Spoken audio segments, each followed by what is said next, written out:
Hey friends, today I'm going to do something very silly, and maybe if it works out, we can keep it up. At the end of this video, I'm going to wish a very special birthday to somebody named John. I don't know anybody with the birthday named John coming up, I don't think, but you might. So if you do, you can show them the end of this video and say, hey, I asked this guy to say happy birthday to you on his YouTube channel, and he did. So that's coming up at the end of the video. Welcome, happy Friday, I'm the Comics Teacher.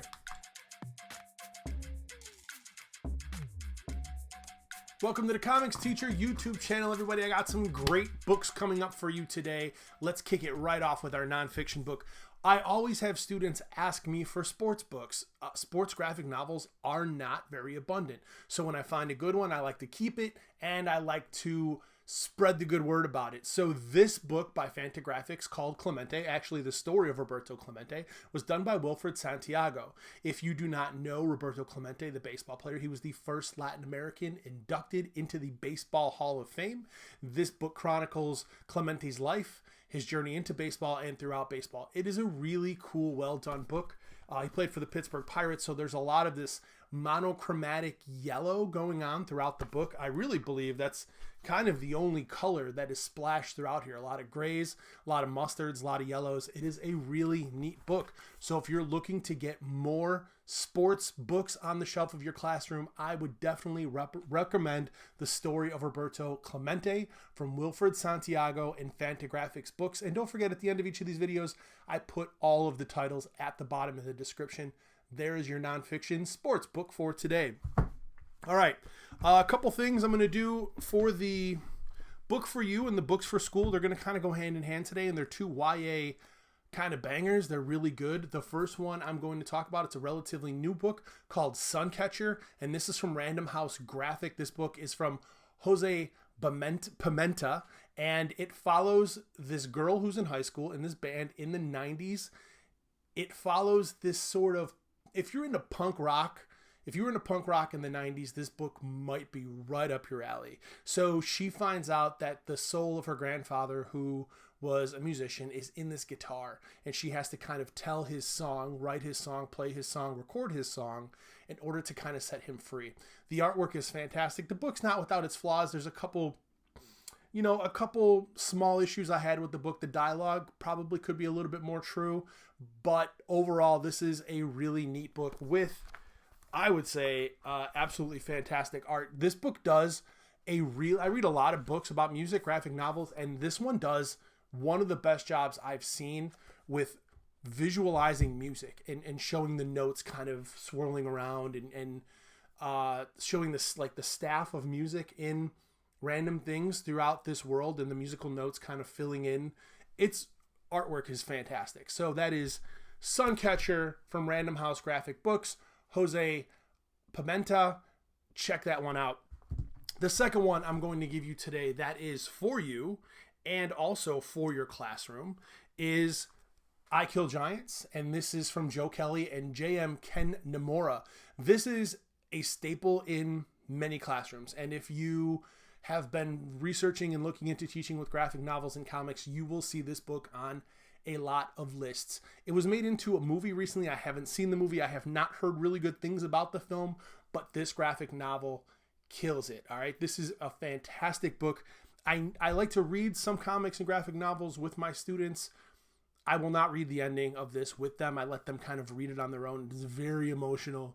It's something that everybody's going to want to kind of take in and read on their own. I don't have a lot of dry eyes in the house when I read this book with the class, and every time I reread it, I get a little choked up at the end too. It's just beautifully told, and the ending is so well done. You know, it's hard to kind of end a story in a way that you're just like, damn, that was a really good ending. But I Kill Giants right here from Image Comics, from Joe Kelly, J.M. Ken Niimura. If you have not read I Kill Giants, that one should definitely be on your shelf. Put it in your classroom. Read it first, right? YA, so it's not going to be for little kids. There are a couple, the girl, our protagonist, gets bullied a little bit. So we have some language in there that wouldn't be appropriate for like younger kids, but high school kids can definitely handle it. All right. This week, new. So instead of doing, I came across two books this week that were new that I kind of wanted to showcase. So instead of doing an ongoing series, I'm going to do two new things that hit shelves this week. First one, I don't think you're ready for this. This is IDW's Transformers crossover with My Little Pony from James Asmus and Tony Fleecs. A friendship in disguise. That's all I got to say about this book. I saw this on the shelf and I was like, how can I not pick up the Transformers My Little Pony crossover from IDW? Super colorful, super fun. The little ones in your life are going to get a kick out of this. The adults in your life are going to get a kick out of this if they're a fan of Transformers or My Little Pony. It's just stupid fun. Now, I know my niece and my nephew, Violet and Harlan, like to watch a little bit, and this is right up their alley. So guess what, guys? I got you each a copy of this. So later this weekend, Violet, Harlan, I am going to deliver Transformers crossover My Little Pony to you because I love giving comics away to people I care about, and so should you. All right, the last one I'm going to talk about that was new this week is a new Rick and Morty book. This is Birdperson. Number one, Birdperson. If you are a fan of Rick and Morty, you know the character of Birdperson. Now, I go back and forth with some of the Rick and Morty comics when they're written very well.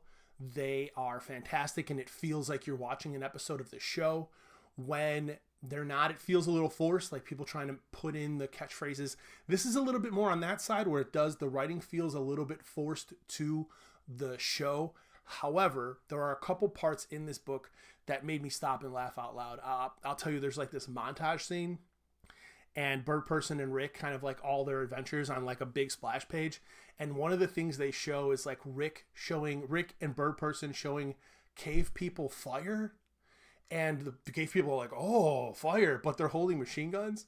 So the irony of like them having the technology to own a machine gun but not know what fire is just makes me laugh so much. I don't know what it is about that tickles me, but there's a couple moments like that in this book that I'm just like, that was stupid fun, and I loved it. So you got Birdperson coming out. All right, Rick and Morty this week.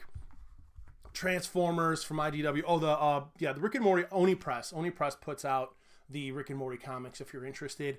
IDW putting out the Transformers My Little Pony Friendship in Disguise crossover. You have Image Comics with I Kill Giants from Joe Kelly and JM Ken Niimura. We have Jose Pimienta with Suncatcher from Random House Graphics Books. And then our nonfiction was a sports book, which is the life and the story of Roberto Clemente. That is from Fantagraphics books, written by Wilfred Santiago. Another amazing book.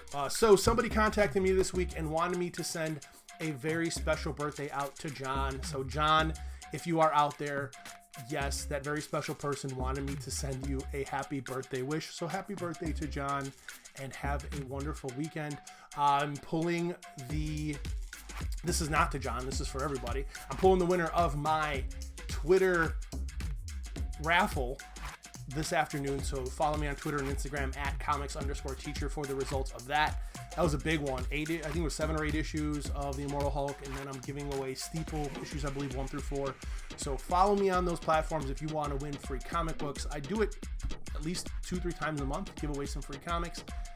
I'm happy you're joining me. We had recorded some panels this week, educational panels for the Read Pop Metaverse Digital Con that's coming out, so I can't wait to give you guys that information so you can go watch the amazing panels that we have put together to help teachers in their classroom.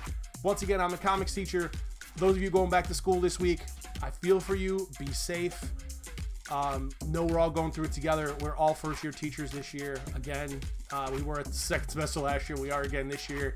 I'm in your corner. You need some help. You need some support. Let me know. Good luck going back to your buildings. Be safe. Have a great weekend.